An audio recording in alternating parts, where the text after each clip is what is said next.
আমাদের প্রতিদ্বন্দ্বী একটি রাজনৈতিক দল অস্বাভাবিক হারে তারা ভোট পেয়েছে, মানে যেটা কল্পনার বাইরে। যদি দল মনে করে যে আমি নির্বাচন করব এবং অন্য কেউ করবেন না, তাহলে পরেই আমি নির্বাচনে অংশগ্রহণ করতে পারি। এই ঘোষণার যে বিষয়টি হচ্ছে, সিটি কর্পোরেশন ইলেকশন আমি একবার করেছি, আপনারা নিশ্চয়ই মনে থাকবে যদি আপনারা ভুলে গিয়ে থাকেন। 2020 সালের 2 ফেব্রুয়ারি সিটি ইলেকশনে আমি অংশগ্রহণ করেছিলাম।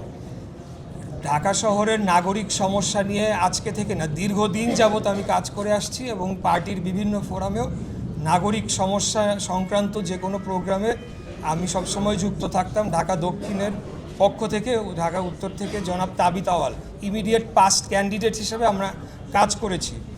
আমি যেটা সামাজিক মাধ্যমে বলেছি সেটা আমার ব্যক্তিগত অভিপ্রায়, তবে আপনাদের একটা জিনিস মাথায় রাখতে হবে, যেটা অবশ্যই সামাজিক মাধ্যমে হয়তো পুরাটা এইভাবে লেখা যায় না, তার আগে পরে কিন্তু অনেকগুলা কথা রয়েছে।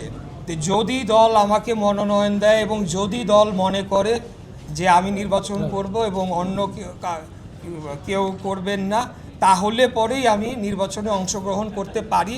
কারণ আমি বাংলাদেশ জাতীয়তাবাদী দলের হয়ে সংসদ সদস্য নির্বাচন করে পার্লামেন্টে যাচ্ছি এবং আমার সৌভাগ্য যে আমি জনাব তারেক রহমানের, দেশনায়ক জনাব তারেক রহমানের ফার্স্ট ক্যাবিনেটে আমি স্থানও পেয়েছি। আর দ্বিতীয় যে বিষয়টি উত্থাপন করা হলো যে আসলে প্রত্যেক সংসদ সদস্য যারা আছেন বা যারা মন্ত্রীরা আছেন তারা তো সংসদ সদস্য হয়ে দেন একটা মিনিস্ট্রির দায়িত্ব ওনারা পালন করেন। তো সেই ক্ষেত্রে আমি মনে করি না যে এখনই কোনো ইলেকশনের তোড়জোড় শুরু হয়ে যাচ্ছে বা কোনো নির্বাচনী ক্যাম্পেইন, এটা পরবর্তীতে যেটা আমাদের মহাসচিব বলেছেন, স্থানীয় সরকার মন্ত্রী, যে পার্লামেন্টে ডিসাইড হবে এবং সবশেষে দলীয় মনোনয়ন কে পাবে এটা দল নির্ধারণ করবে। তো এগুলো অনেক প্রক্রিয়া বাকি রয়েছে। এর পাশাপাশি একটা বিষয় আজকে একটু না বললেই না, আমরা দেখেছি যে লাস্ট যে সংসদ নির্বাচনটি হলো সেখানে আমাদের প্রতিদ্বন্দ্বী একটি রাজনৈতিক দল অস্বাভাবিক হারে তারা ভোট পেয়েছে, মানে যেটা কল্পনার বাইরে। আমি আমার আসনের কথাই বলতে চাই।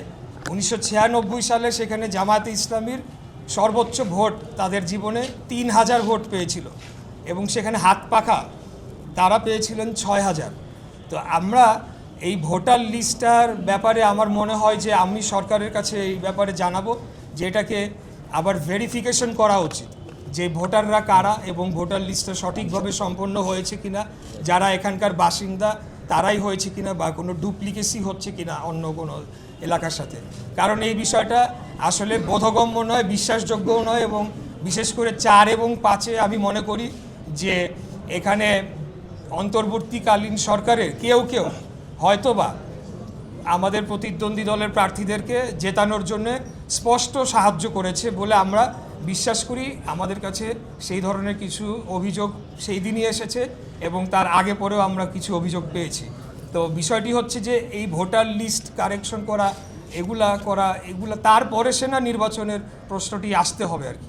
তাছাড়া তো একটা ফেয়ার নির্বাচন আমরা কিভাবে আশা করতে পারি। ডেঙ্গুর সিজনের আগে যাতে মশক নিধন কর্মসূচিটা আমরা ব্যাপকভাবে ছড়িয়ে দিতে পারি।